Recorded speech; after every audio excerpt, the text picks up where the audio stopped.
Ezekiel 17. Parable of the Eagles. The word of the Lord came to me. Son of man, pose a riddle and speak a parable to the house of Israel. You are to say, this is what the Lord God says, a great eagle with great wings, long pinions, and full plumage of many colors came to Lebanon and took the top of the cedar.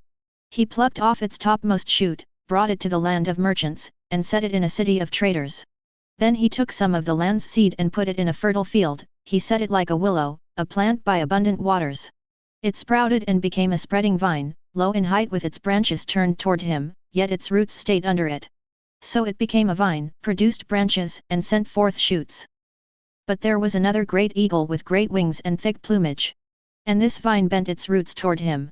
It stretched out its branches to him from its planting bed, so that he might water it.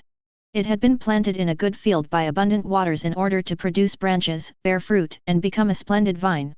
You are to say, this is what the Lord God says, will it flourish? Will he not tear out its roots and strip off its fruit so that it shrivels? All its fresh leaves will wither. Great strength and many people will not be needed to pull it from its roots.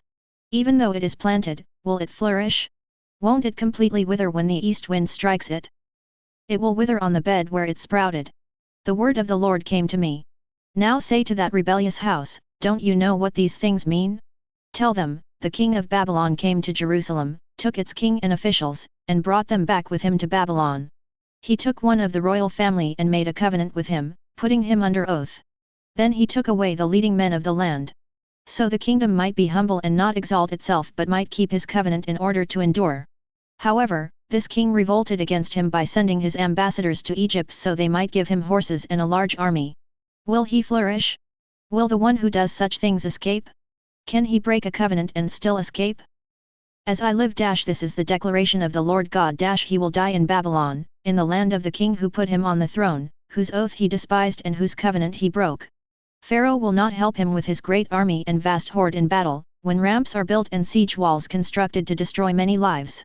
He despised the oath by breaking the covenant. He did all these things even though he gave his hand in pledge. He will not escape. Therefore, this is what the Lord God says, as I live, I will bring down on his head my oath that he despised and my covenant that he broke. I will spread my net over him, and he will be captured in my snare.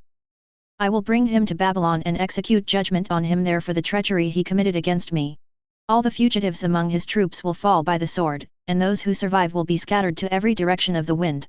Then you will know that I, Yahweh, have spoken. This is what the Lord God says, I will take a sprig from the lofty top of the cedar and plant it. I will pluck a tender sprig from its topmost shoots, and I will plant it on a high towering mountain. I will plant it on Israel's high mountain so that it may bear branches, produce fruit, and become a majestic cedar. Birds of every kind will nest under it, taking shelter in the shade of its branches. Then all the trees of the field will know that I am the Lord. I bring down the tall tree, and make the low tree tall.